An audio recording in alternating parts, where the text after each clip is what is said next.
6월 4일 주말 아침입니다. 오늘도 주님과 함께하는 복된 날이 되시기를 바랍니다. 찬송가 310장을 함께 부르시겠습니다.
이 아침에 주시는 주님의 말씀은 고린도전서 15장 1절로 11절까지 말씀입니다. 형제들아, 내가 너희에게 전한 복음을 너희에게 알게 하노니 이는 너희가 받은 것이요 또 그 가운데 선 것이라. 너희가 만일 내가 전한 그 말을 굳게 지키고 헛되이 믿지 아니하였으면 그로 말미암아 구원을 받으리라. 내가 받은 것을 먼저 너희에게 전하였노니 이는 성경대로 그리스도께서 우리 죄를 위하여 죽으시고 장사 지낸 바 되셨다가 성경대로 사흘 만에 다시 살아나사 게바에게 보이시고 후에 12 제자에게와 그 후에 500여 형제에게 일시에 보이셨나니 그 중에 지금까지 대다수는 살아있고 어떤 사람은 잠들었으며 그 후에 야고보에게 보이셨으며 그 후에 모든 사도에게와 맨 나중에 만삭되지 못하여 난 자 같은 내게도 보이셨느니라. 나는 사도 중에 가장 작은 자라. 나는 하나님의 교회를 박해하였으므로 사도라 칭함받기를 감당하지 못할 자니라. 그러나 내가 나 된 것은 하나님의 은혜로 된 것이니 내게 주신 그의 은혜가 헛되지 아니하여 내가 모든 사람도 사도보다 더 많이 수고하였으나 내가 한 것이 아니요 오직 나와 함께 하신 하나님의 은혜로라. 그러므로 나나 그들이나 이같이 전파하며 너희도 이같이 믿었느니라. 아멘. 이제 고린도전서 15장은 일명 부활장이라고 합니다. 이 장 전체가 부활에 대한 귀한 말씀을 소개하고 있는데요. 자, 오늘 우리가 예수 믿는다고 하는 거 그걸 복음이라고 하죠. 기독교의 복음, 기쁜 소식. 그래서 우리는 복음 듣고 예수 믿은 거 아니겠습니까? 전도하는 것도 이 복된 소식을 전하는 거죠. 예수님이 이 땅에 오신 것도 복된 소식 전하러 오셨습니다. 그래서 예수님의 탄생 소식을 알리는 것, 너에게 기쁜 소식, 좋은 소식을 전하노라고 가브리엘 천사가 메시지를 전하지 않습니까? 복음은 좋은 소식, 복된 소식이에요. 우리가 이 복음을 믿는다고 할 때 그 복음의 핵심 내용이 무엇인지를 알아야 하는데 이제 오늘 본문에도 그게 나오고 있습니다. 자, 그러면 복음이라고 하는 것은 누군가는 우리에게 전해주어서 복음을 받아들인 거 아니겠습니까? 복음의 핵심은 예수 믿고 구원받는 건데 복음이라는 건 예수 믿고 구원받는 건데 어떤 과정을 거쳐 우리에게 이렇게 복음받고 구원 얻게 됐는가? 오늘 1절, 2절은 이렇게 얘기합니다. 형제들아 내가 너에게 전한 복음을, 복음이죠. 복음이 어떻게? 너희에게 알게 하노니 이는 너희가 받은 것이요.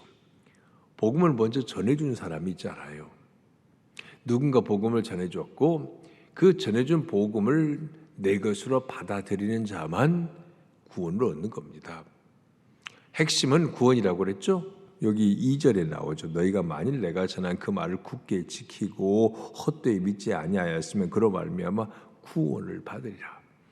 복음을 믿는 자가 구원을 받는데 그건 어떻게 되는 것이냐? 먼저 전한 자가 있습니다. 그래서 우리도 누군가 한 사람을 구원하기 위해서 복음 전하러 나가야 하는 겁니다. 세상으로 나가고 또 우리나라가 아닌 다른 나라까지 미전도 종족에게 나아가는 겁니다. 그걸 우리가 선교라고 하는데요. 복음 전도, 복음 선교 전해준 자가 있어요. 자, 전하는 자가 있고 그걸 듣는 자는 받아들여야 내 것입니다. 그게 복음이 되죠. 내 마음밭에 뿌려야 그래서 그 열매를 맺는 구원의 사람이 되는 겁니다. 그렇죠? 여기 너희가 받은 것이요 그랬어요. 자, 받고 나서 또 그 안에 그 가운데 선 것이라 그 안에 복음 안에 서야 구원을 받습니다. 이런 과정을 거쳐서 우리는 예수님을 믿어 구원을 얻는 하나님의 백성이 되는 겁니다. 오늘 본문은 그거 얘기하고 있어요. 복음의 핵심. 자, 이제 복음의 그 복음의 내용은 그건 뭐냐? 우리가 믿는다고 할 때 무엇을 믿는가? 흔히들 그냥 그냥 보지 않고 믿는 거야. 그냥 믿는 거야라고 말하는데 도마를 예를 들어서 얘기합니다. 그래서 보지 않고 믿는 자가 복되다는 말씀을 잘못 오해해가지고 말이죠. 잘못 해석해가지고서는 그냥 믿는 거야. 그냥 믿는 게 어디가 있습니까? 복음의 내용이 있어야죠. 복음의 핵심이 뭐냐? 복음의 핵심을 우리가 주일 예배 때마다 고백하는 사도신경에 복음의 핵심이 그대로 요약되어 있습니다. 예수님의 동정녀 탄생, 그리고 십자가의 죽으심, 그리고 부활하심, 그리고 승천하심, 그리고 재림하실, 이 예수님의 복음의 핵심 5가지로 요약하자면 그렇게 얘기할 수 있습니다. 물론 이걸 범위를 확대하면 예수님이 땅에 오셔서 사역하신 모든 사역도 사실은 복음이에요. 예수님이 하시는 말씀, 예수님이 하시는 행동 모두가 다 복음입니다. 천국 복음의 씨를 뿌리는 행위가 예수님의 행위니까요. 근데 그 중에도 그걸 조금 더 요약을 해놓으면 사도신경에 고백되는 5가지를 복음의 핵심적인 내용이라고 얘기할 수 있습니다. 그 5가지도 좀 더 줄이면 뭐가 되냐? 십자가의 죽으심과 부활입니다. 지금 오늘 15장이고 13장에서는 사랑장이 있지 않았습니까? 믿음, 소망, 사랑, 이 3가지는 항상 있어야 한다 그랬는데, 만약에 부활이 없으면 믿음도 헛것이고 소망도 헛것이고 사랑도 결국 의미 없는 것이 되고 마는 겁니다. 헛일이 되는 거예요. 기독교 신앙에서 이 십자가의 죽으심과 부활이 없으면 기독교 신앙 자체가 성립되지를 않습니다. 그래서 그 얘기 복음의 핵심 내용을 이제 3절에서 얘기하고 있죠. 내가 받은 것을 먼저 너희에게 전하였노니, 이는 성경대로 그리스도께서 우리 죄를 위하여 죽으시고 장사 지냄 받으셨다가 성경대로 사흘 만에 다시 살아나사. 복음의 핵심이 십자가의 죽으심과 부활이다. 아까 서두에 말했듯이 바로 그걸 여기서 3절과 4절에서 말하고 있습니다. 사실은 예수님이 십자가에서 죽으시고 역사적 사건이죠. 그리고 부활하셨다, 역사적 사건이에요. 그냥 예수님은 죽으시고 부활하셨다고 말하면 끝나는 건데, 왜 이렇게 길게 부활에 대한 얘기를 펼쳐나가고 있냐면요, 당시 1세기 이 헬라 철학의 영향으로 인해서, 그리스 철학의 영향으로 사실 예수의 부활을 믿지 않은 사람들이 굉장히 많았습니다. 예수님은 믿는데 부활은 믿을 수 없어, 이런 사람들이 많았어요. 지금도 그런 사람들이 있죠. 예수님은 믿겠는데 왜 믿냐? 너무 훌륭한 분이야. 4대 성인 중에 한 분이야. 그분이 이 땅에 와서 산 삶을 보면 정말 거룩하고 또 그래서 존경해 마지 않을 수 없어. 이래서 예수를 믿는다고 그래요. 그런데 동정녀 탄생이나 부활이나 이런 거 좀 뺐으면 좋겠어. 재림도 그래. 어떻게 예수님 또 오신다는 거야. 이런 거 빼고, 그래서 듣기 좋고 또 안 믿는 사람도 이해되고 공감되는 것만큼만 믿으려고 그래요. 기독교 신앙의 복음 핵심을 빼고 믿으려고 하는 거, 이게 신앙이 아니거든요. 당시 헬라 철학의 영향으로 이제 그 부활을 믿지 않은 사람들은 대개 이제 그 헬라의 철학의 플라톤의 이원론에 많은 영향을 받았는데, 우리 몸과 영혼을 얘기할 때 그 몸은 육신은 이거 하등한 거라고 생각을 했어요. 그래서 심지어는 영혼을 가두는 감옥이라고 생각을 했습니다. 그러니까 이 육신은 빨리 죽어야 돼. 그래 영이 정말 자유하다고. 그래서 사람이 죽으면 이제 육체의 감옥으로부터 벗어났다, 이 생각을 한 겁니다. 진정한 자유로 돌아갔다, 그렇게 생각을 했는데, 기독교 복음은 뭐냐면 몸으로 다시 부활한다. 그러니까 이게 뭐야? 몸은 영혼을 가두는 감옥과 같은 건데 또 몸이 부활하다니, 그거 싫어.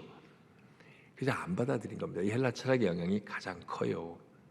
그래서 당시에 부활을 믿지 않은 사람들이 많았다고요.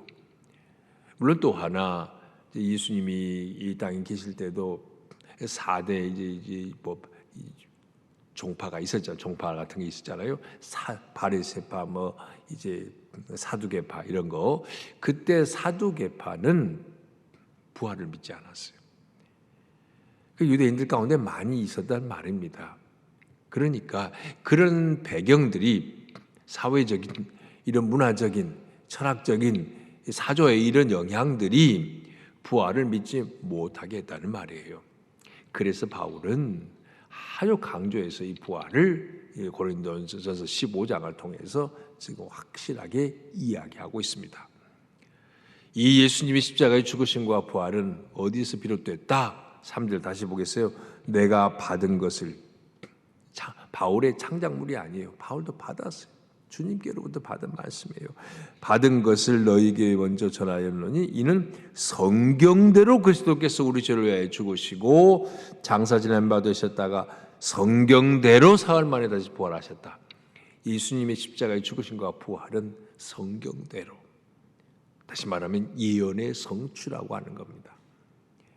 예수님의 십자가의 죽으심과 부활, 예수님에 관한 그런 내용이 구약에 적어도 300번 이상이 예언되어 있는데 그 주님의 죽으심과 부활은 성경대로 예언의 성취라고 하는 것. 부활의 가장 중요한 증거는 성경의 증거입니다. 성경을 떠나서 뭘 얘기하겠습니까? 우리가 구원받은 것도 성경이 증거하고요. 그리고 예수님의 십자가의 죽으심과 부활, 복음도 성경이 증거합니다. 성경의 증거야말로 가장 객관적 증거예요. 사람마다 다르고 그런 게 아니고 객관적인 계시가 성경적 계시입니다. 예수님이 성경대로 죽으시고 성경대로 살아나셨다. 성경의 증거가 가장 중요한 증거예요. 자, 그 다음에 5절 이하에서는요, 역사적 증거를 열거하고 있습니다. 증인들이 있어요. 본 사람들이 있다는 겁니다. 5절 보시면 게바에게 보이시고 베드로죠. 그다음에 그 후에 12 제자에게 보이셨고 그 후에 심지어 500여 형제에게 일시에 보이셨나니. 부활하신 예수님께서 많은 사람에게 한꺼번에 보이셨대요. 500여 형제에게. 그런데 이게 확실한 증거인 이유는 그 말하죠. 5절의 하반절에 그 중에 지금까지 대다수는 살아있고 어떤 사람들은 잠들었으며.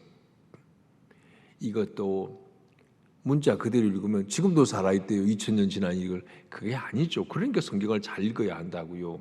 그래서 여자는 교회에서 잠잠하라, 여자는 교회에서 너울을 써야 한다. 이 말씀도 고린도 교회라고 하는 정황 속에서 이 메시지가 어떻게 주어졌는가 해석해야만이 제대로 해석이 되는 겁니다. 문자 고집하는 사람들 이걸 뭐 어떻게 읽는가 모르겠어요. 지금까지 살아있다는데 2000년 전의 얘기거든요. 바울이 이 편지를 쓸 때는 그 증인들이 살아 있었어요. 그래서 예수님의 부활을 다 봤단 말이에요. 그리고 어떤 사람은 죽었고 어떤 사람은 잠들었으며 그 후에 야고보에게 보이셨으며 그 후에 모든 사도에게 많은 사람이 증인이야. 예수님이 부활하신 주님을 눈으로 보았어요. 몸을 지니고 계신 예수님을 보았단 말이에요. 가장 확실한 증거는 본 사람의 증언 아닙니까? 내가 봤는데요. 분명히 본 사람이 한두 명이 아닌데 자신이 안 봤다고 인정하지 않는 거, 이거 정말 억지 생떼 쓰는 거 아니겠습니까? 바울이 본 사람들 쭉 열거하고 있습니다. 직접 경험한 증언보다 확실한 건 없어요. 법정에서도 증인들이 있잖아요. 목격자. 그 진술이 신빙성이 있을 때 아주 중요한 판결의 그 요소로 채택을 하죠. 물론 그러기 위해서는 정말 진실해야 되고 일관성이 있어야 되죠.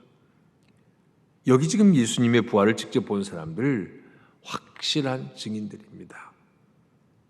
그리고 그 누구 역사적인 일 증거로 확실한 증인들을 얘기하고 있는데 그 중에 가장 확실한 건 나 자신, 바울이에요.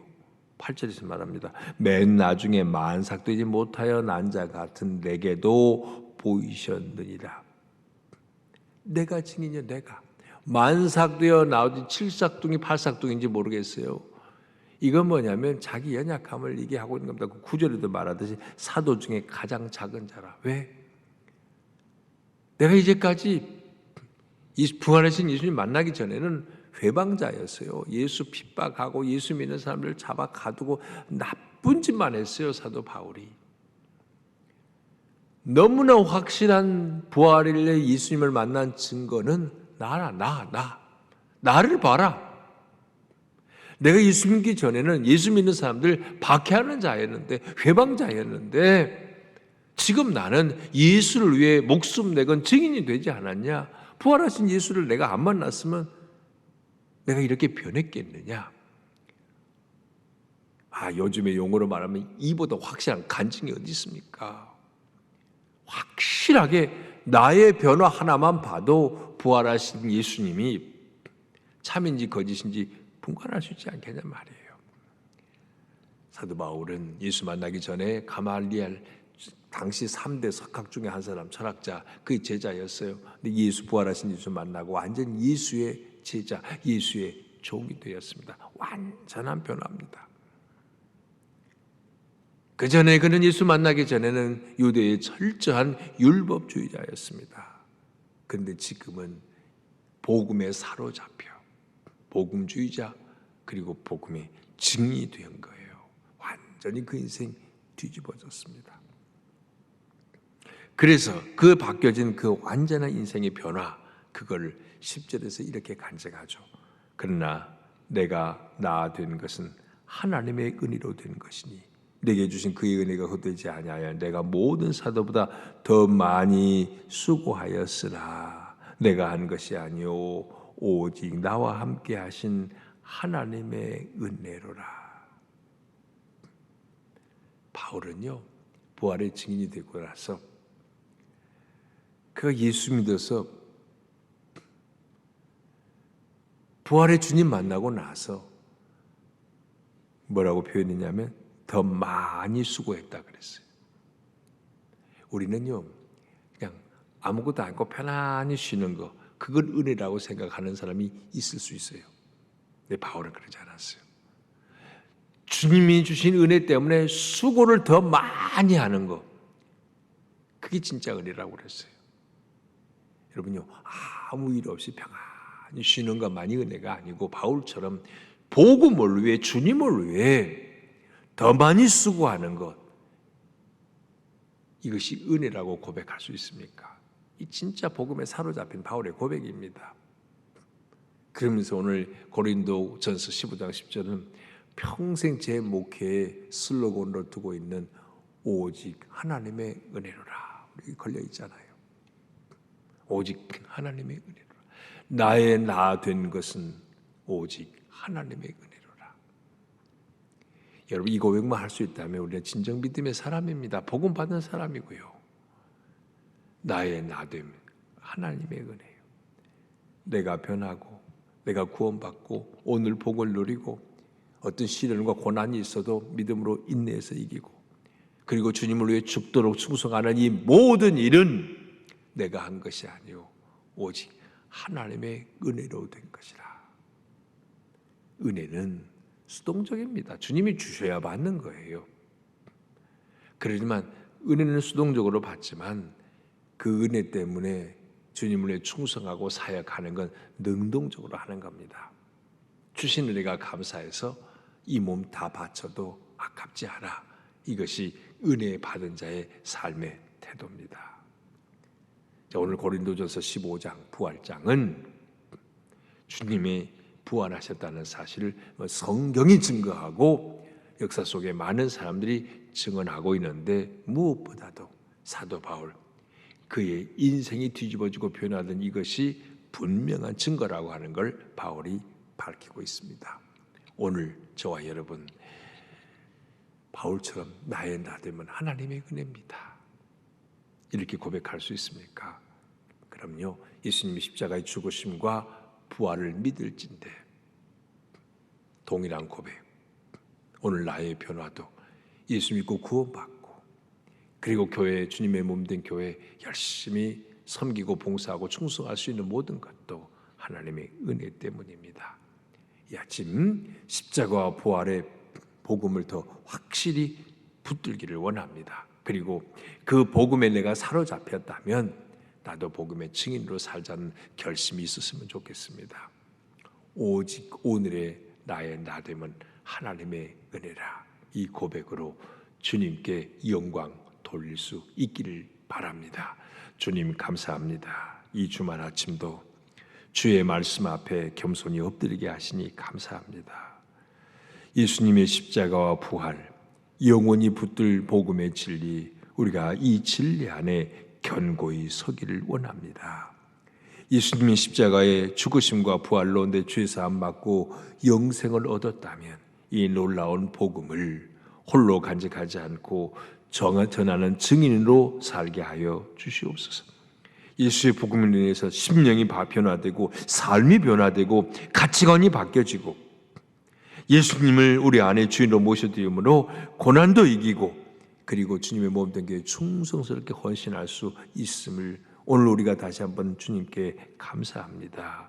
오늘의 내가 나된 것은 하나님의 은혜로 된 것인 줄 믿고 그 은혜에 응답하는 삶을 살게 하여 주시옵소서.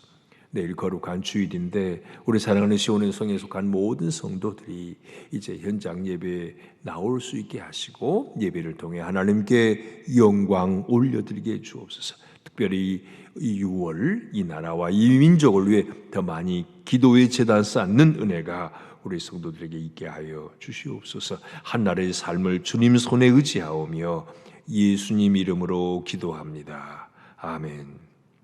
하늘에 계신 우리 아버지, 아버지의 이름을 거룩하게 하시며 아버지의 나라가 오게 하시며 아버지의 뜻이 하늘에서와 같이 땅에서도 이루어지게 하소서. 오늘 우리에게 일용할 양식을 주시고 우리가 우리에게 잘못한 사람을 용서하여 준 것 같이 우리 죄를 용서하여 주시고 우리를 시험에 빠지지 않게 하시고 악에서 구하소서.